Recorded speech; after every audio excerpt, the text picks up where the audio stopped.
รายการที่จะมาปลดเปลื้องเรื่องไอทีให้คุณได้รู้จนหมดเปลือกค่ะแล้วก็พบกับฝนนะคะมุ้ยมามุ้ยค่ะวันนี้นะคะก็ถือว่าเป็นครั้งแรกเนาะที่เราได้เจอกันค่ะเพราะว่าปกตินะคะถ้าใครติดตามรายการ Naked IT เนี่ยจะเจอน้องมุ้ยนะคะอยู่กับพี่จักรเป็นยังไงบ้างคะเมาพี่จักรให้พี่ฟังสิพูดเยอะเนาะใช่พี่จักรแย่งพูดตลอดเลยพี่ฝนใช่ไหมพี่ก็ไม่แพ้กันมาครบเซตขนาดนี้มันคืออะไรคะตัวนี้โอ้โหเจอมุ้ยครั้งแรกนะคะพี่ก็ต้องจัดชุดใหญ่ให้เลยค่ะตัวนี้นะคะก็คือiRobot Roomba ค่ะรุ่น 880T นั่นเองเทปก่อนๆพี่เคยรีวิวไปแล้วทีนึงแต่ว่ามันเป็นตัวเล็กแต่คราวนี้เนี่ยมาแบบอลังการงานสร้างเลยคือมาแบบดูดิมีอะไรก็ไม่รู้เยอะแยะใช่ไหมเยอะจริงๆค่ะมุ้ยเคยเห็นนะเคยเห็นแต่เป็นตัวเล็กๆค่ะพี่ฝนไม่เคยเห็นแบบชุดใหญ่ขนาดนี้คือเขาสามารถทำงานได้เกือบทุกสภาพผิวเลยพื้นไม้ก็ได้ปาเก้ก็ได้ลามิเนตก็ได้นะคะแล้วก็พวกพื้นปูนที่แบบว่าขัดมันนะได้แต่ว่าถ้าเป็นแบบปูนแบบเหมือนปูนนอกบ้านอย่างเงี้ยไม่ได้นะคะอาจจะทำให้เครื่องพังได้เนาะเนี่ยมันมีตัวล้อตรงนี้ใช่ไหมคะใช่ค่ะพี่ฝนคะทำไมมันถึงกดเข้าไปได้อย่างเงี้ยค่ะคือมันสามารถให้เหมือนขึ้นเนินได้หรือว่าพื้นต่างระดับเนี้ยค่ะหลังเต่าได้ไหมคะถ้าสมมติว่าไม่สูงมากก็ได้เวลาเขาดูดฝุ่นเขาก็จะมีตัวเซ็นเซอร์ที่จับไว้ว่าตรงเนี้ยมันคือพื้นลามิเนตดูดไปตรงส่วนที่เป็นพื้นปาเก้มันก็จำอีกจริงเหรอคะฉลาดมากบอกว่าฉลาดกว่าหนูอีกอะว้ายเฮ้ยเราต้องฉลาดกว่ามันคือปกติเนี่ยเราก็จะเห็นในตัวนี้เนาะปัดปุ๊บเข้าไปอันนี้ก็ดูดเรียบร้อยแต่ว่าความพิเศษของตัวนี้เนี่ยก็คืออยู่ที่ตรงนี้ด้วยน้องมุ้ยนี่มันเป็นยางเนาะใช่มันเป็นยางค่ะมันดูดฝุ่นภายในบ้านอย่างเงี้ยบังเอิญมันมีแบบบางทีเป็นฝุ่นที่มันไปเกาะแบบที่มันเป็นคราบที่ดูดออกยากๆอย่างเงี้ยค่ะบางทีปัดอย่างเงี้ยไม่ออกเจ้าตัวเนี้ยค่ะมันก็จะช่วยดูดให้มันเข้าไปง่ายขึ้นอย่างเช่นแบบบนพรมอะไรอย่างเงี้ยใช่ไหมคะไม่เท่านั้นค่ะปกติบางทีเครื่องดูดฝุ่นใช่ไหมถ้าสมมติว่ามันเก็บฝุ่นไม่ดีอย่างเงี้ยดูดเข้าไปบางทีมันจะมีการฟุ้งกระจายออกมาตัวนี้เนี่ยมันจะมีตัวฟิลเตอร์ค่ะกรองฝุ่นอีกทีนึงเครื่องดูดฝุ่นบางรุ่นบางยี่ห้อที่แบบเป็นแม่บ้านใช้ทั่วไปอ่ะจะฟุ้งเนาะใช่มันจะฟุ้งเพราะว่าบางทีแบบไอตัวเก็บที่ไอตัวฝุ่นนะคะมันก็เป็นเหมือนเป็นถุงธรรมดาใช่ไหมอันนี้เขามีตัวฟิลเตอร์กรองให้อย่างนี้ก็เก็บไว้ไม่ฟุ้งกระจายออกมาอย่างนี้ก็ดีเลยสำหรับคนที่เป็นภูมิแพ้อย่างมุ้ยด้วยนะคะเพราะว่าถ้ายิ่งดูดแล้วยิ่งฟุ้งกระจายเนี่ยกลายเป็นแย่กว่าเดิมใช่ค่ะตัวนี้ก็อยากได้พี่ฝนอยากได้ต้องจัดเลย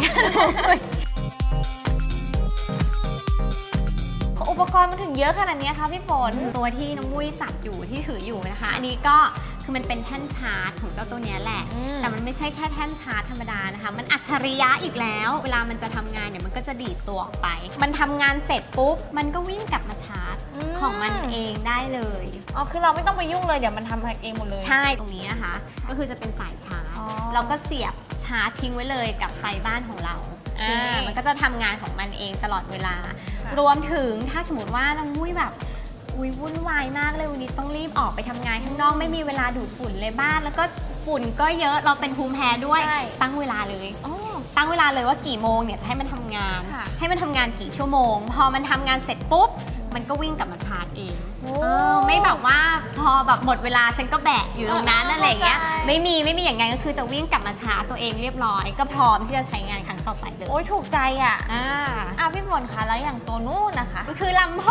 งไม่ใช่คือมันมีระบบ Lighthouse กับ Virtual Wall หรือว่ากำแพงเสมือนนั่นเองสมมติว่าบ้านของน้องมุ้ยเนี่ยมีพื้นต่างระดับอาจจะเป็นสเต็ปบันไดลงไปใช่ไหมคะถ้าสมมติเขาไม่รู้เนี่ยไม่เห็นเขาก็จะหล่นกระเด็นลงไปใช่ปะใช่แต่ว่าอันนี้เนี่ย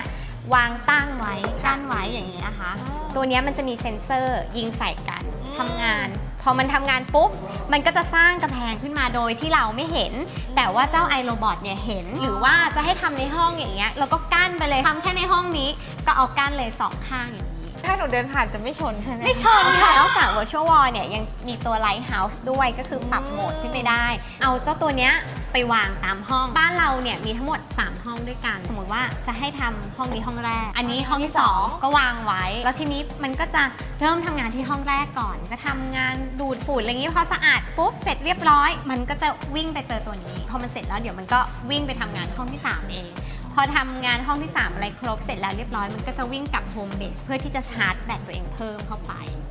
อย่างนี้ถ้าเกิดคนที่บ้านใหญ่ๆมีหลายห้องอะคะพี่ฝนสบายมากค่ะคุณสามารถซื้อตัวนี้เพิ่มได้นั่นไง ก็เผื่อแบบทำเป็น Virtual Wall เป็นกำแพงเสมือนอย่างเงี้ยมันก็กั้นได้เหมือนกัน อ๋อแล้วตัวนี้คือมันชาร์จแบตหรือใส่ถ่านหรืออะไรคะพี่ฝน ตัวนี้ใส่ถ่านค่ะที่ใส่อยู่ตรงนี้เลยก็คือหมุน